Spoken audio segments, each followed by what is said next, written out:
আমি সর্বপ্রথম একটি পিকচার নিয়ে নিলাম। এরপর এই পিকচারটি ব্রাইটনেস বৃদ্ধি করার জন্য কিবোর্ড থেকে কন্ট্রোল এফ চাপবো। তো এম চাপার আগে খেয়াল করবেন যে আপনার এই ক্রাউসারটা কোথায় আছে। যদি এ ধরনের কোনো আইকনে থাকে তাহলে কিন্তু আপনি সেটা কাজ করবে না, আপনি সব সময় এখানে রাখবেন। এরপর কন্ট্রোল এম চাপবেন।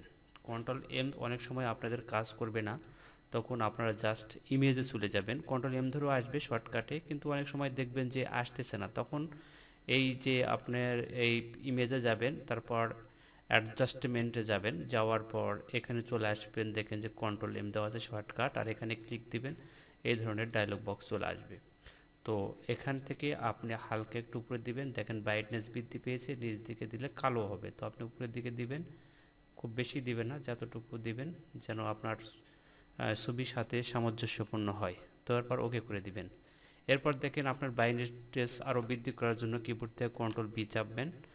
চাপার পর এখানে আপনারা দেখবেন যে তিনটি অপশান, শ্যাডো, এখান থেকে হাইলাইটটা ক্লিক দিবেন।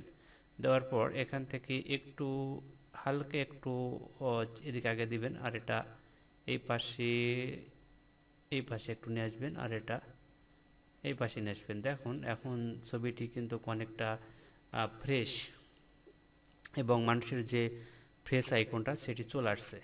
তো এরপর আপনি যদি মনে করেন যে আপনার এই হেয়ার স্টাইলটা চেঞ্জ করবেন, তো তার জন্য আপনারা এখানে দেখতে পাবেন যে তিনটি আইকন আছে।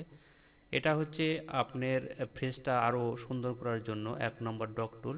তো আমি ডগ টুলে ক্লিক দিলাম, একটা ইয়ে করে দিলাম, দেখেন এই যে ফ্রেশ হয়ে গেছে, এই যে কালার দেখেন ফ্রেশ, বাস। আর নিচে যেটা আছে ডগ টুলের নিচে ব্রন টুল, এই ব্রন টুল দিয়ে আপনারা হেয়ার স্টাইলগুলো করতে পারবেন। এই যে দেখুন আমি যেখানে যেখানে এটা দিয়ে চাপ দেব, সবগুলো দেখুন যে একদম কালার হয়ে যাচ্ছে, এগুলো হেয়ারগুলো, এগুলো লাল ছিল, আমি জাস্ট কালো করে নিলাম, দেখুন এখন কিন্তু এই সিনিয়র চেয়ারটাও কিন্তু অনেক সুন্দর লাগছে। এরপর আপনারা যদি মনে করেন যে লাল হেয়ার ড্রেস আছে, লালটা আমি সবুজ করব বা কালো করব, তাহলে কিভাবে করবেন, জাস্ট আপনার ব্যাকগ্রাউন্ড রিমুভ করে, দেখুন এখানে সালিনিয়রের একটা পোশাক লাল আছে, এটা আমি নিলাম। নেওয়ার পর ফটোশপে চলে আসলাম, আমি নতুন একটি উইন্ডোজ নিলাম বা পেজ নিলাম, ঠিক আছে। কন্ট্রোল এন দিলেও চলে আসবে, এখানে আমি জাস্ট এটা বড় করলাম, এখানে পেস্ট করে দিলাম। এই যে দেখুন এই পিকচারের যদি রেজুলেশন ভালো না হয় তাহলে কিন্তু এগুলো চেঞ্জ করা অনেক ঝামেলা হয়। ইমেজে চলে গেলাম, তারপর অ্যাডজাস্টমেন্ট টুল, তারপর এই পাশে চলে আসলাম রিপ্লেস কালার। এই যে দেখুন রিপ্লেস কালার, জাস্ট ক্লিক দিলাম। দেওয়ার পর আমি এই লাল আইকনের উপরে একটু ক্লিক দিলাম, আর এখানে আপনি সব সময় এই যে প্লাসে ক্লিক দিবেন, আর এখানে ইমেজ করে দিবেন, জাস্ট ইমেজ।